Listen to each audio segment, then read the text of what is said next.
Bonjour à tous, on est déjà le 5 décembre, c'est le moment d'ouvrir la 5e case du calendrier de l'Avent.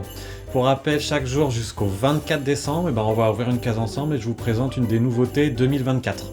Aujourd'hui, on parle enfin d'une des nouveautés françaises de 2024, à savoir Fjord Explorer qui va prendre place au PAL, qui est un parc d'attractions que tout le monde connaît j'imagine, mais qui se trouve dans l'Allier, dans le centre de la France.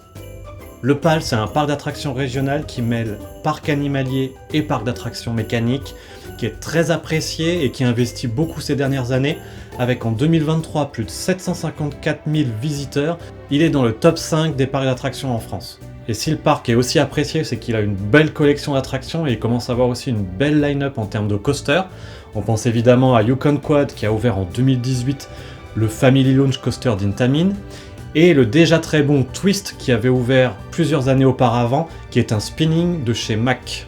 L'année prochaine, le parc prévoit d'ouvrir une nouveauté sur le thème d'un fjord en Scandinavie, donc basé autour d'un lac qui lui existe déjà, et tout autour des maisons colorées qui sont typiques de la région.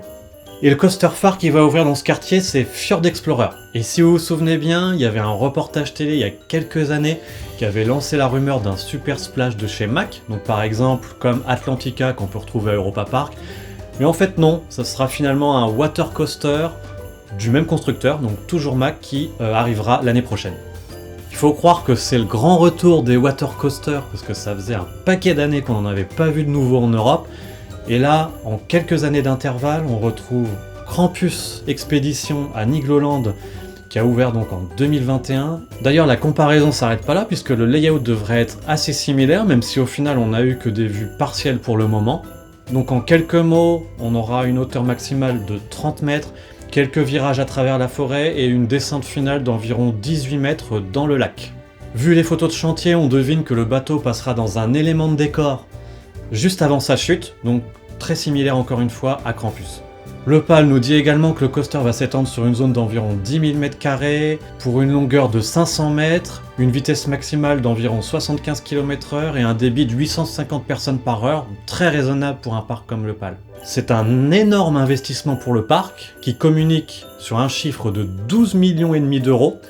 Donc à mettre en perspective avec par exemple les 10 millions d'euros qui ont été dépensés pour la zone de Yukon Quad et les 5 millions d'euros pour le Twist. Voilà, donc la France va avoir l'immense honneur d'avoir son deuxième water coaster en quelques années sur son territoire, et même si pour nous, passionnés de coaster, ce sera pas la nouveauté du siècle, il y a fort à parier que ce sera un hit pour les visiteurs du PAL et une très bonne attraction aquatique. C'est tout pour moi, j'espère que cet épisode vous a plu et je vous donne rendez-vous demain pour une autre case du calendrier.